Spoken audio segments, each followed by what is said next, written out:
Seera uumamaa boqonnaa 3. Namni abboommii cabsee kufuu isaa. Bineensa bakkee Waaqayyo Gooftaan uume hundumaa keessaa boofni caalaa haxxee ture.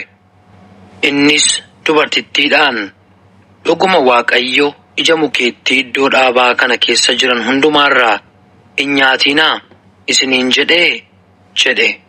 Dubartittiin immoo bofichaan, nuyi ija mukeettii iddoo dhaabaa kana keessa jiran irraa nyaachuu hin dandeenya. Garuu muka isa iddoo dhaabaa kana walakkaa jiru duwwaa Waaqayyo ija isaarraa nyaatinaa, isattis hin bu'inaa, kanaa achi hin duutu jedheera jette.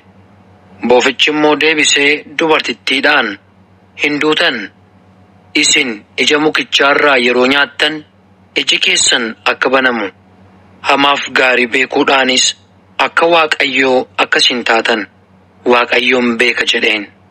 Dubartittiinis iji mukichaa nyaataaf gaarii ta'uu isaa, ija namaatti kan tolu, ogeessa nama gochuudhaafis gomjaasisaa ta'uu isaa argitee ija isaarraa kutattee nyaatte.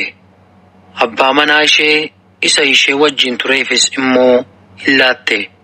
Innis hin nyaate. Yommus lamaanuu iji isaaniin baname, qullaa ta'uu isaaniis hin beekan.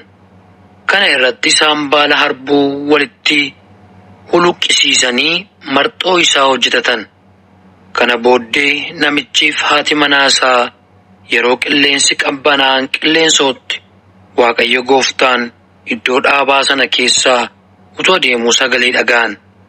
Isaan Waaqayyo Gooftaa duraa mukeettii iddoo dhaabaa sana gidduu hin dhokatan. Waaqayyo Gooftaan garuu namicha waamee, eessa jirta jedheen.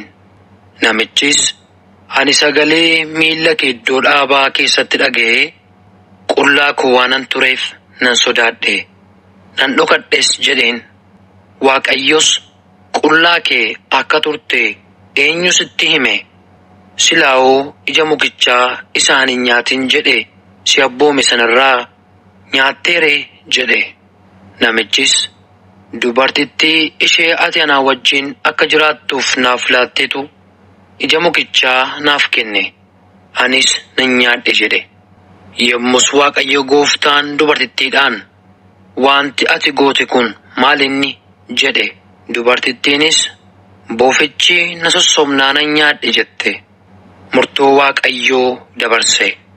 Waaqayyo Gooftaanis bofichaan, kana waan gooteef ati horii hundumaa, bineensa bakkee hundumaa keessaas abaaramaan taata. Ati garaa keetiin lafarra loota, bara jireenya kee hundumaatti biyyoo nyaatta.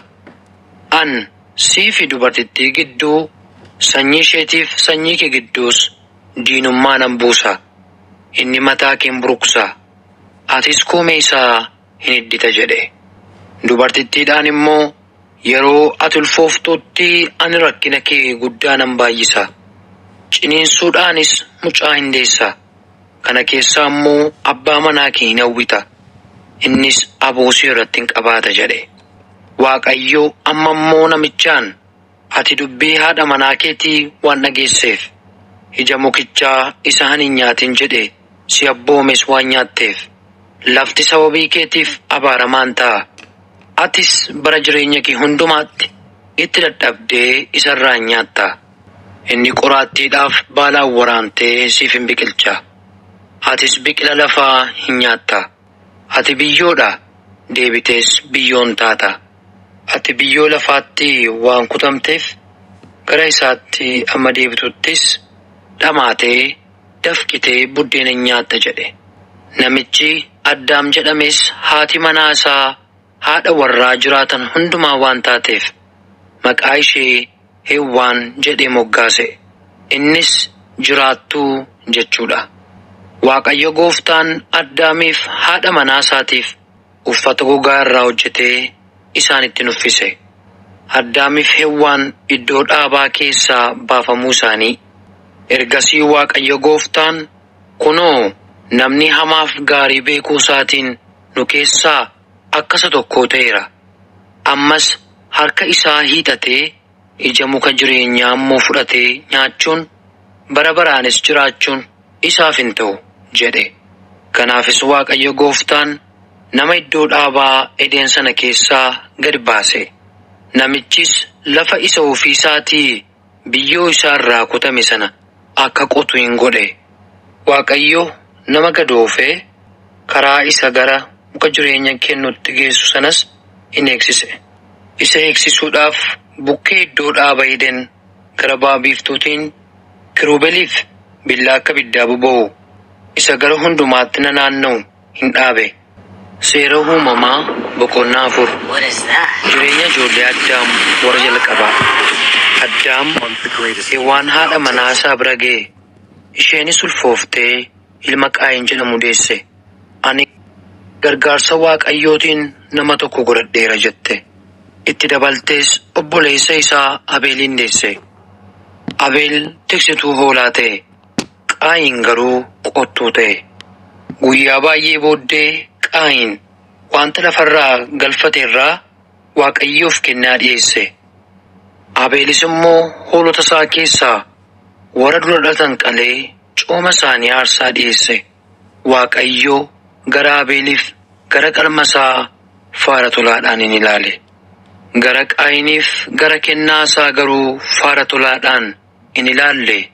Kana irratti Qaayin aaree boba'ee mataa buuse.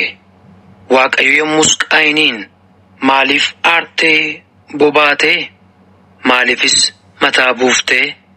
Wanta gaarii utuu hojjettee hojjetta turte mitiiree? Wanta gaarii hin hojjettu yoo ta'e garuu cubbuun balbala kee dura riphee si eeggata. Si argachuus hin qajeela. Ati garuu isa irratti aboo godhadhu jedhe. Qaayin obboleessa isaa Abeelii wajjin in dubbate. Erga gara bakkeetti ba'anis Qaayin obboleessa isaa Abeel irratti ka'ee isa ajjeese. Waaqayyo yommus Abeel obboleessi keessa jiraa jedhee Qaayinin gaafate. Inni immoo deebisee ani hin beeku. Obboleessa koo natu eegaa jedhe. Kana irratti Waaqayyo wanta ati goote kun maalii? Dhiigni obboleessa keetii lafaa natti niyyata.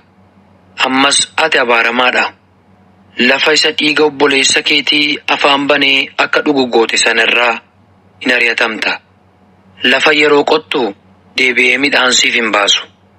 Biyya lafaa irrattis nama jooraa nama lafa dhaqu hin qabnes in taata jedhe.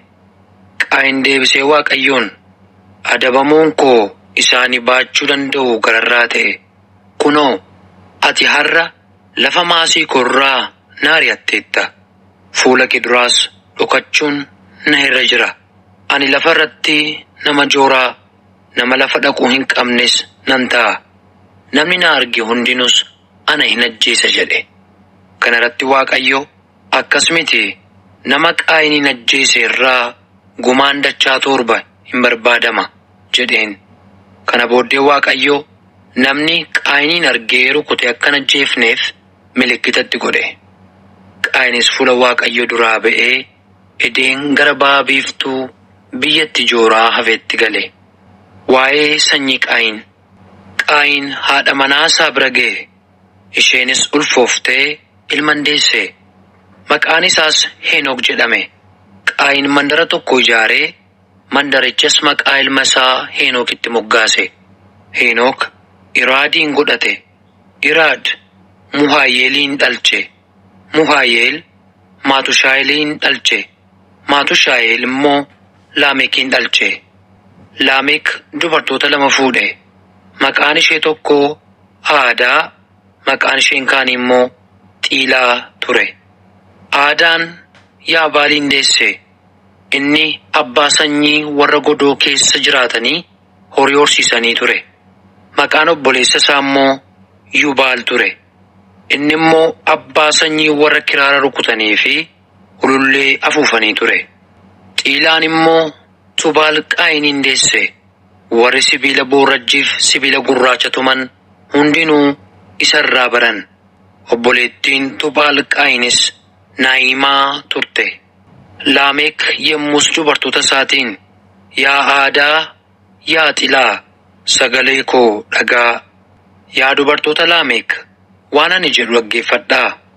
Namni yoo nama deesse dargaggeessi yoo narmammeesses ani isa nan ajjeesa. Gumaan Qaayin dachaa 7 erga ta'ee gumaan Laamek dachaa 77 hin ta'a jedhe. Sanyii Sheet ilma Addaam. Addaam ammas haadha manaasaa bira ga'e. Isheenis ilma deesse. Maqaa isaa Sheet jettee moggaafte. Kana irratti iddoo Abeel isa Qaayin ajjeese Waaqayyo dhala kan biraa naaf buuse jette. Sheet jechuun iddoo buusuu jechuudha. Sheetiifis ilmi hin dhalate. Innis maqaa isaa Enoosh jedhee moggaase. Bara sana namoonni Waaqayyoon maqaadhaan waammachuu jalqaban. Seera uumamaa boqonnaa 5. Dhaloota Addaamii jalqabanii hamma Nohitti turan. Caaffanni waa'ee warra Addaam irraa dhalatanii kanatti fufee jira. Waaqayyo gaafa nama uume akka fakkaattii ofii isaatiitti isa hin tolche. Yeroo isaan uumes nama jedhee isaaniin moggaase. Inni dhiiraaf dubartii isaan uumee isaaniin eebbise. Addaam waggaa 130 jiraatee ilma fakkaattii isaa ta'e bifa isaas qabu tokko dhalche. Maqaa isaas Sheet jedhee hin moggaase. Sheet erga dhalatee booddee Addaam waggaa 800 jiraatee ilmaaniif intaloota biraas hin godhate. Barri Addaam jiraate hundinuu waggaa 930 ture. Kana booddees hin du'e. Sheet dhalatee waggaa 105tti Enoshin hin dhalche. Enosh erga dhalatee booddee Sheet waggaa 807 jiraatee ilmaaniif intaloota biraas hin godhate. Barri Sheet jiraate hundinuu waggaa 912 ture. Kana booddees hin du'e. Enosh dhalatee waggaa 90tti Qaayinaaniin dhalche. Qaayinaan erga dhalatee booddee Enosh waggaa 815 jiraate. Ilmaaniif intaloota biraas hin godhate. Barri Enosh jiraate hundinuu waggaa 905 ture. Kana booddees hin du'e. Qaayinaan dhalatee waggaa 70tti Mahalaleeliin dhalche. Mahalaleeliin erga dhalchee booddee Qaayinaan waggaa 840 jiraate. Ilmaaniif intaloota biraas hin godhate. Barri Qaayinaan jiraate hundinuu waggaa 910 ture. Kana booddees hin du'e. Mahalaleel dhalatee waggaa 65tti Yaareediin dhalche. Yaareed erga dhalatee booddee Mahalaleel waggaa 830 jiraatee ilmaaniif intaloota biraas hin godhate. Barri Mahalaleel jiraate hundinuu waggaa 895 ture. Kana booddees hin du'e. Yaareed dhalatee waggaa 162tti Heenookiin dhalche. Heenok erga dhalatee booddee Yaareed waggaa 800 jiraatee ilmaaniif intaloota biraas hin godhate. Barri Yaareed jiraate hundinuu waggaa 962 ture. Kana booddees hin du'e. Heenok dhalatee waggaa 65tti Maatusaalaa dhalche. Maatusaalaan erga dhalatee booddee Heenok karaa Waaqayyo irra deddeebi'uudhaan waggaa 300 Waaqayyo wajjin jiraate. Ilmaaniif intaloota biraas hin godhate. Barri Heenok jiraate hundinuu waggaa 365 ture. Heenok karaa isaa irra deddeebi'uudhaan Waaqayyo wajjin jiraate. Waaqayyo waan isa fudhateef deebi'ee achitti hin argamne.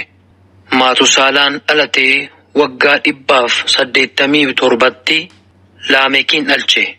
Laamek erga dhalatee booddee Maatusaalaan waggaa 782 jiraatee ilmaaniif intaloota biraas hin godhate. Barri Maatusaalaan jiraate hundinuu waggaa 969 ture. Kana booddees hin du'e. Laamek dhalatee waggaa 182tti ilma dhalche.